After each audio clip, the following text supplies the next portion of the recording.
In the centuries following the Israelites' exodus from Egypt and their settlement in the Promised Land under Joshua's leadership, Israel entered a turbulent period known as the time of the Judges. Without a central monarch, the 12 tribes of Israel were loosely connected through their shared faith and ancestry, but often struggled to maintain unity in the face of external threats and internal discord. This era was marked by a recurring cycle. The people would turn away from God, face oppression from neighboring peoples, cry out to the Lord in their suffering, and God would raise up a judge to deliver them. These judges were more than mere arbitrators of disputes. They were divinely appointed leaders who combined the roles of military commander, spiritual guide, and civil administrator. It was during one of Israel's darkest periods that God chose to raise up one of the most remarkable judges of all, a woman whose wisdom, faith, and courage would change the course of Israel's history. From her earliest years, Deborah showed an uncommon wisdom and spiritual sensitivity. Born into a time when women rarely held positions of public influence, she demonstrated such exceptional insight and connection to God that people began seeking her counsel while she was still quite young. Those who knew her in her youth often spoke of her quiet confidence and the way she could see to the heart of complex matters with remarkable clarity. Unlike many of her contemporaries, Deborah had learned to read and write, studying the laws of Moses and the history of her people with passionate dedication. Her understanding of divine law was matched by her practical wisdom in applying it to daily life. As her reputation grew, what began as occasional requests for advice from neighbors gradually expanded into a steady stream of people seeking her guidance. Between the ancient towns of Ramah and Bethel, in the rugged hill country of Ephraim, stood a magnificent palm tree that would become legendary in Israel's history. This tree, with its broad canopy offering shelter from both sun and rain, became Deborah's unofficial courthouse. The location was significant, positioned along important trade routes and accessible from both the northern and southern tribes. It symbolized Deborah's role as a unifying figure in an often divided nation. The scene beneath the palm tree was one of constant activity. By early morning, people would already be gathering, having traveled from distant villages and cities.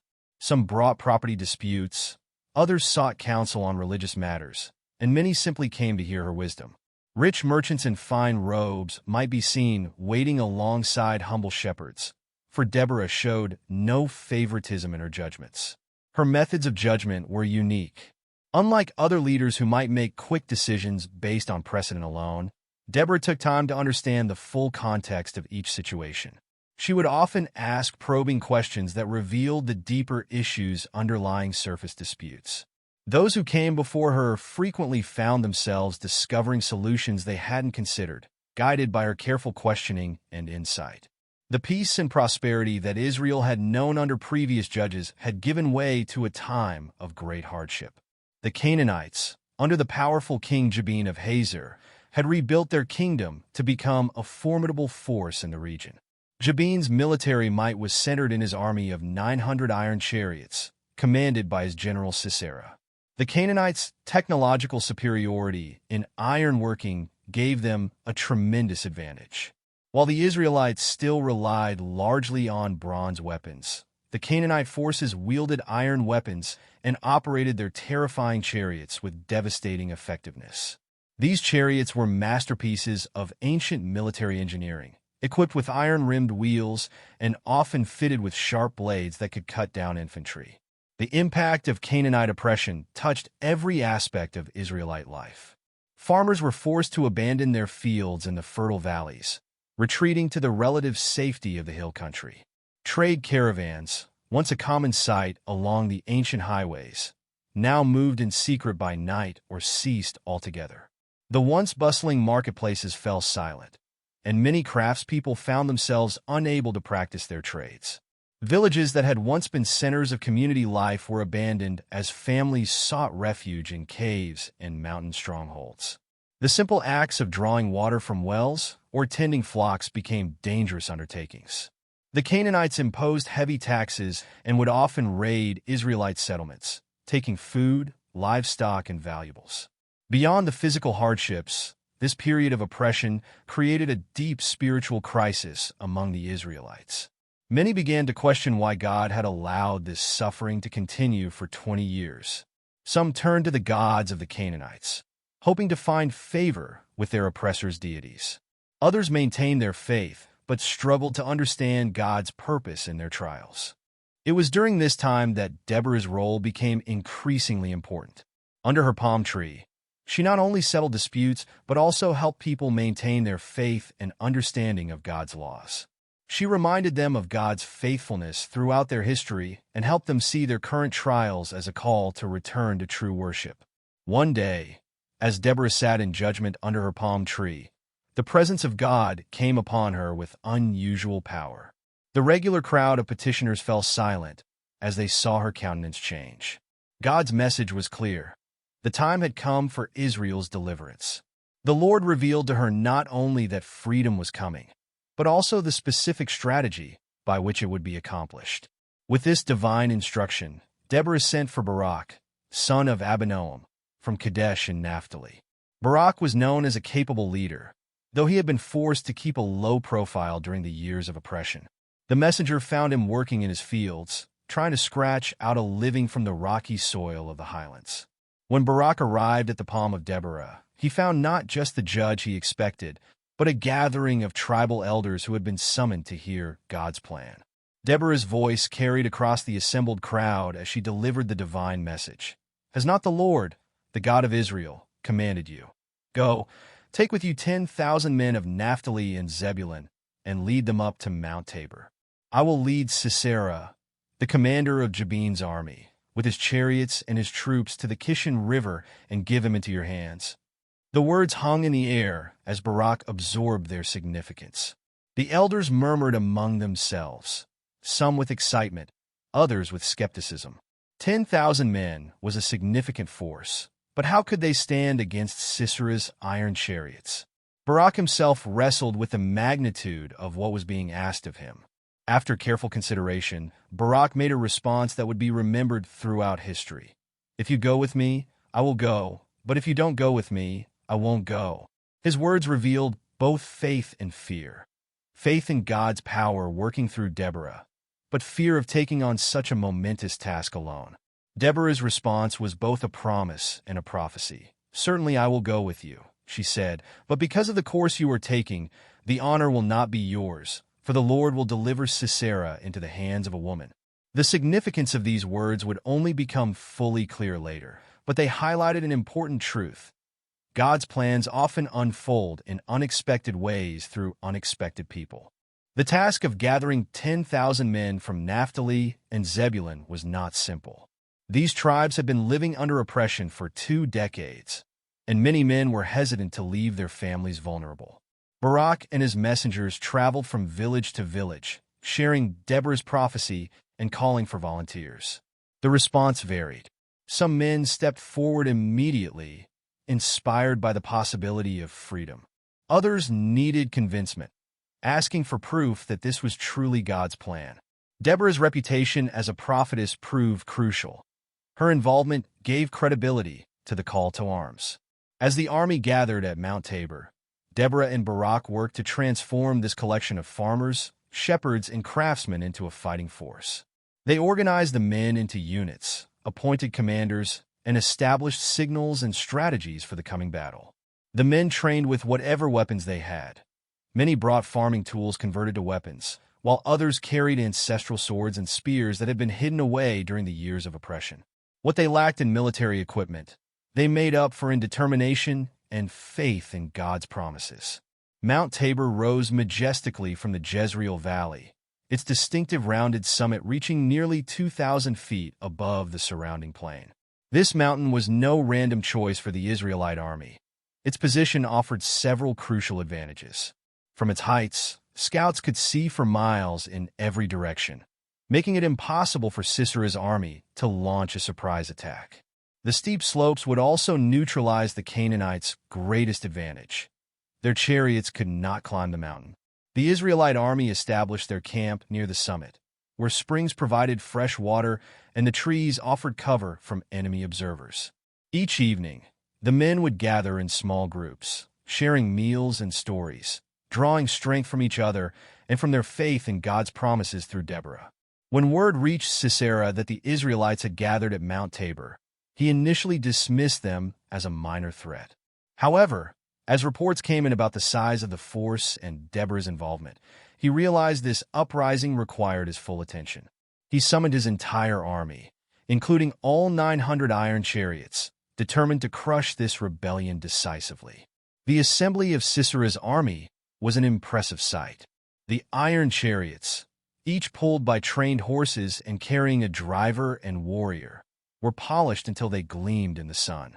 The sound of their movement, the thundering of hooves, the creaking of wheels, the clanking of weapons, could be heard from miles away. Infantry units marched behind the chariots, their weapons and armor displaying the superior iron-working skills of the Canaanites.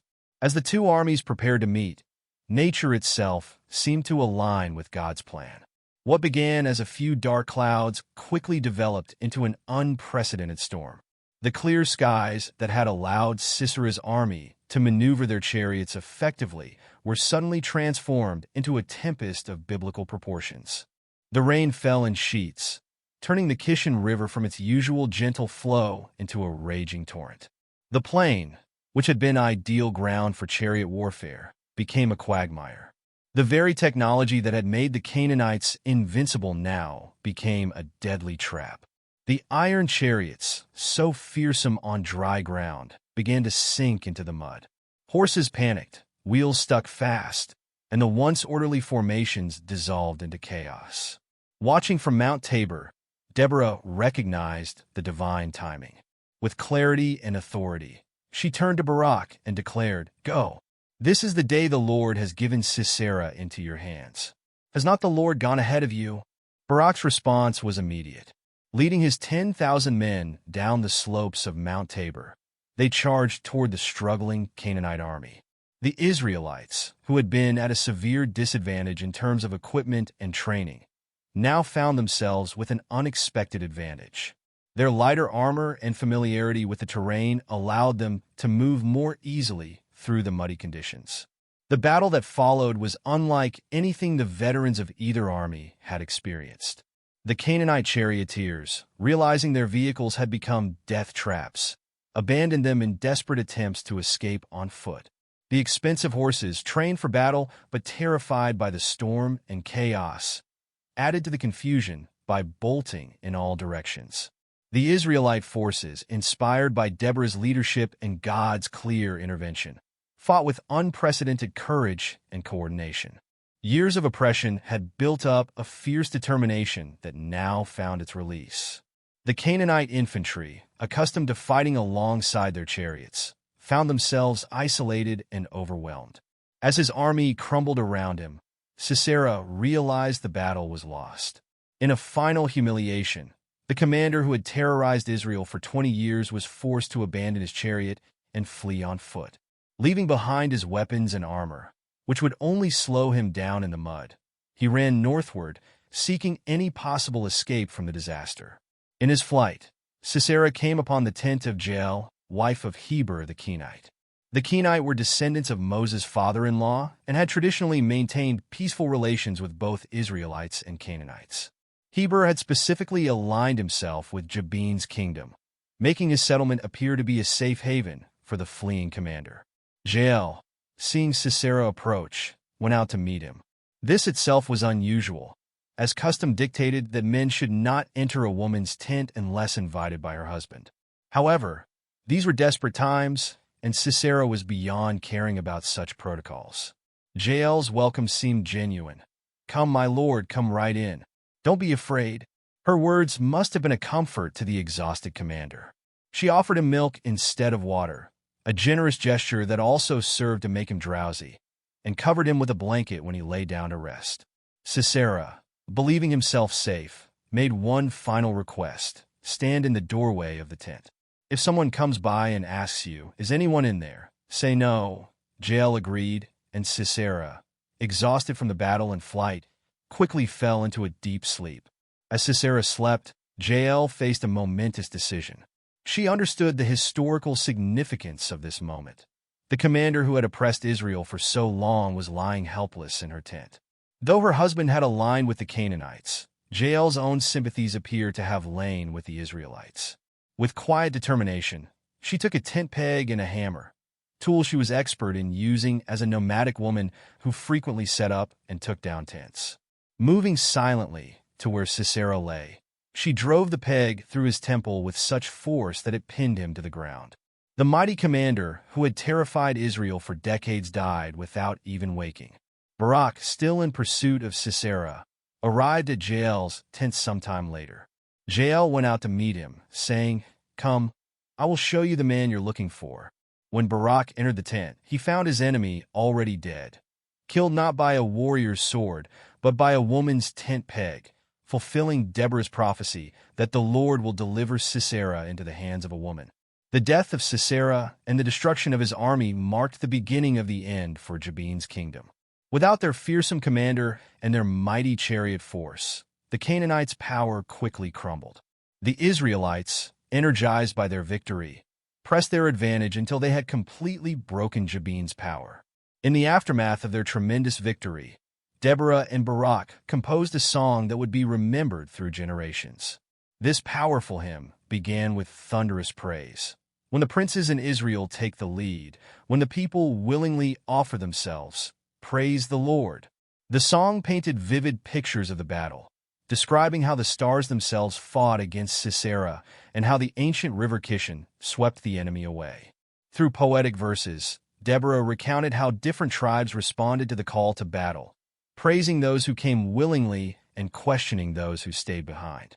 She celebrated the ordinary people who became extraordinary warriors, and especially honored Jael, calling her most blessed of women.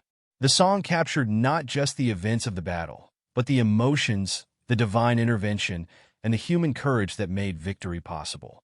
The 40 years of peace that followed were transformative for Israel. Under Deborah's continued leadership, the nation flourished. The palm of Deborah remained a place of wisdom and justice, but now it also stood as a symbol of hope and divine faithfulness. Families who had hidden in mountain caves returned to rebuild their homes in the valleys. Farmers once again tended their fields without fear, and merchants traveled the trade routes freely. This period became known as a golden age in Israel's history, remembered not only for its peace and prosperity, but for its spiritual renewal. The people remained faithful to God, having learned through their deliverance that trust in divine guidance was their true source of strength. Even today, Deborah's story continues to resonate with those who hear it. Her life demonstrates how wisdom, courage, and faith can transform a nation. She stood as a leader when few women were granted such authority, yet led with such wisdom that none questioned her right to judge. She combined the roles of prophet, judge, and military leader, yet maintained the humility to give credit to God for all victories. As you reflect on this ancient tale of courage, faith, and divine intervention, consider what mountains in your own life seem as insurmountable as Sisera's iron chariots once did to the Israelites. How might faith and courage, like Deborah's, help you face these challenges? Perhaps, like the ancient Israelites, you too might find that with faith, divine guidance, and courage, no obstacle is truly unconquerable. Her story reminds us that true leadership comes not from title or position, but from the strength to stand up for what's right. What would you do if God called you to step up and lead today? And which other powerful women from the Bible inspire you the most? Esther, Ruth, or Mary? Share your thoughts in the comments below. Thanks for watching, everyone. Don't forget to like this video, subscribe to the channel, and ring that notification bell to catch more biblical stories and their lessons. See you in the next video.